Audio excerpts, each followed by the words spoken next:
Next program user defined function का, write a program to pass a number as argument to the function body, print the table of that number in the function body.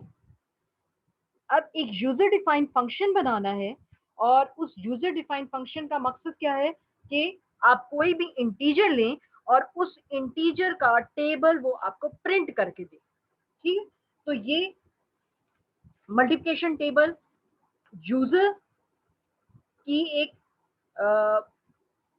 Problem है जिसको उसने create करना है, 10 तक का वो table create होना है। स्टार्ट कर दें। First of all pre processor directive से स्टार्ट होगा।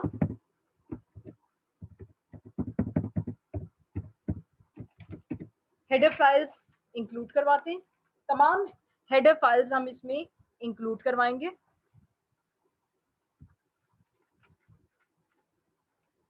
iostream.h, इसके बाद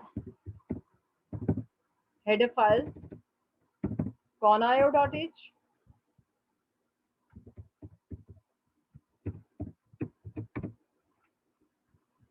यहां से हम मेन प्रोग्राम स्टार्ट करते हैं। After clear screen function prototype लिखेंगे। फंक्शन प्रोटोटाइप अगर कंसीडर करते हैं कि int type, integer type return करे वैल्यू, टैब फंक्शन का नेम रखते हैं और उसके अंदर एक इंटीजर को जो है हम इंट्रोड्यूस करवाते हैं कि वन इंटीजर जो है वो उसकी वैल्यू, यानी जो भी इंटीजर, जो भी आप चाहते हैं कि जिसका टेबल क्रिएट हो, कंसीडर करते हैं एक्स कोई भी वैल्यू हो सकती है 1 से लेकर 10 तक जिसका टेबल आप बनाना चाहते हैं, तो एक्स को हम इनपुट देंगे और इसको सेमीकोलन से एंड करेंगे। ये फंक्शन प्रोटोटाइप आ गई। अब हम इंट्रोड्यूस करवाते हैं कोई भी इंटीजर n, यूजर से कहते हैं कि एंटर करे value of integer n, enter any integer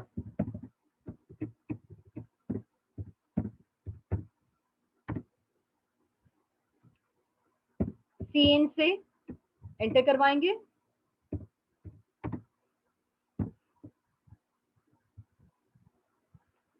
अब हम फंक्शन कॉल करेंगे।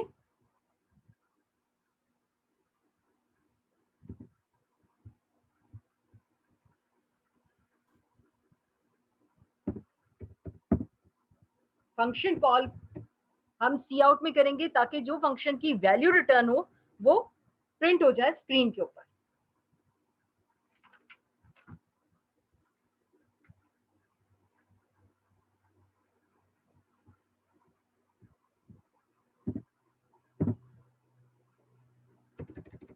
अच्छा, अब ये फंक्शन जो हमें कॉल करना पड़ेगा, जैसे कि आपको पता है जब भी एक टेबल बनाते हैं तो टेबल में हम 1 से लेकर 10 तक का टेबल हमें इंटीजर्स इंट्रोड्यूस करवाने पड़ते हैं। तो हम यहाँ पे एक लूप लगाते हैं। ए लूप वेरिएबल है जो कि 1 से लेकर 10 तक चलेगा। ए जब तक लेस देन इक्वल टू 10 है, क्योंकि हमें 1 से लेकर 10 तक का टेबल बनाना है, और ए के अंदर इंक्रीमेंट होगा। ठीक है, और इस लूप के अंदर हम कॉल करते हैं फंक्शन को।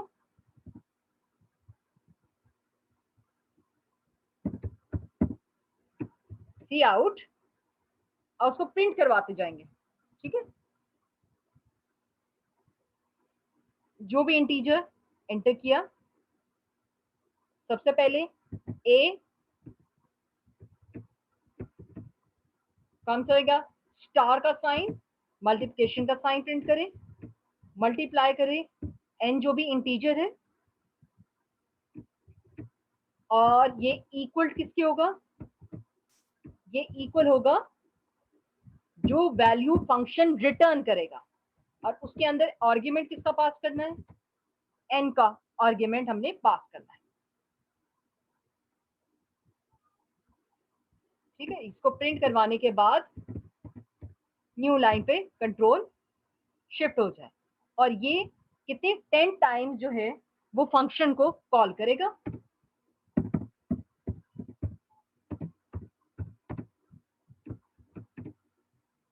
अब function definition, int tab function name है, इंट एक्स,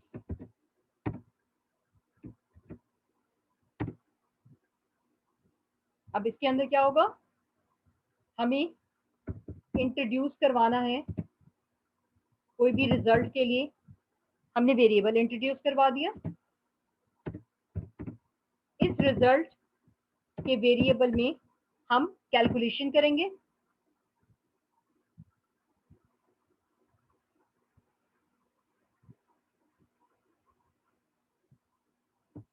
अब कैलकुलेशन करने के लिए हमें रिक्वायर्ड है किसी मल्टीप्लिकेशन हो जो इंटीजर है उससे मल्टीप्लाई करना है और हमें यहाँ पे रिक्वायर्ड है 1 2 3, अच्छा ये इसकी इंटीजर के उसमें उसको मल्टीप्लाई करना है। ओके,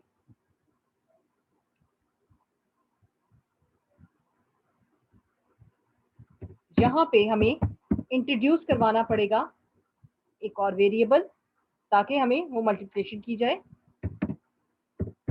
अब इसका मैं आपको पर्पस बताती हूँ।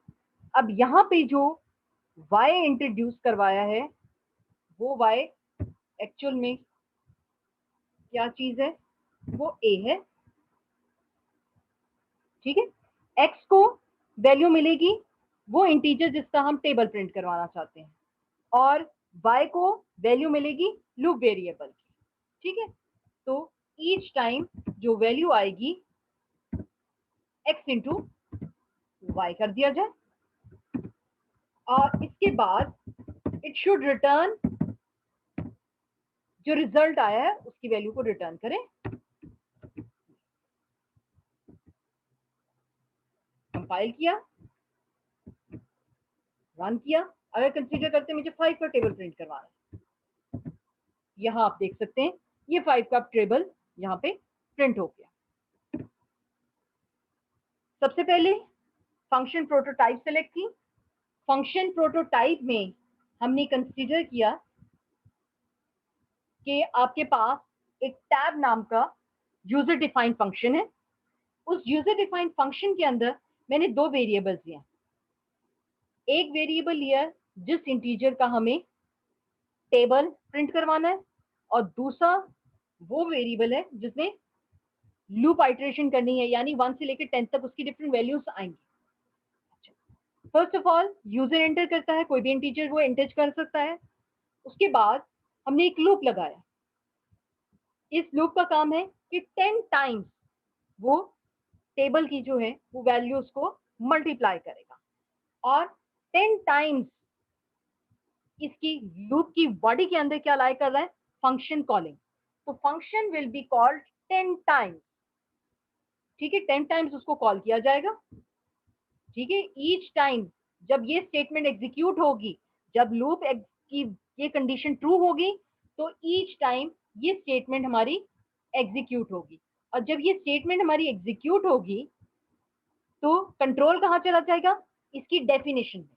डेफिनेशन में एक्स और वाई इनको वैल्यूज मिलेंगी क्योंकि हमने आर्ग्यूमेंट के अंदर क्या पास किया हुआ है, एक्स को वैल्यू एन मिलेगी जो कि इंटीजर है जिसका टेबल प्रिंट करवाना है, y को वैल्यू मिलेगी e जो कि लूप वेरिएबल है, 1 2 3 उसकी वैल्यू है ताकि ईच टाइम हर वैल्यू के लिए वो टेबल का रिजल्ट दे।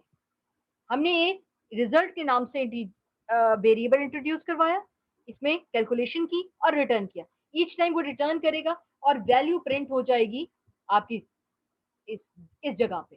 फिर आइटरेशन के लिए एडिशन होगी, फिर कंडीशन चेक होगी, अगेन ये स्टेटमेंट एग्जीक्यूट होगी और कंट्रोल वापस जाएगा। तो 10 टाइम्स ये जाएगा और आपके सामने ये आउटपुट आफ्टर कंपाइलेशन इसमें से। अब इसके अलावा अगर इसको दोबारा करते हैं, अगर हम 9 का टेबल प्रिंट करवाते हैं तो आप ये देख सकते हैं 9 का टेबल भी इस यूजर डिफाइंड फंक्शन। तो एक जनरल सा प्रोग्राम है जिसको यूज करते हुए आप टेबल मल्टीप्लिकेशन टेबल बना सकते हैं।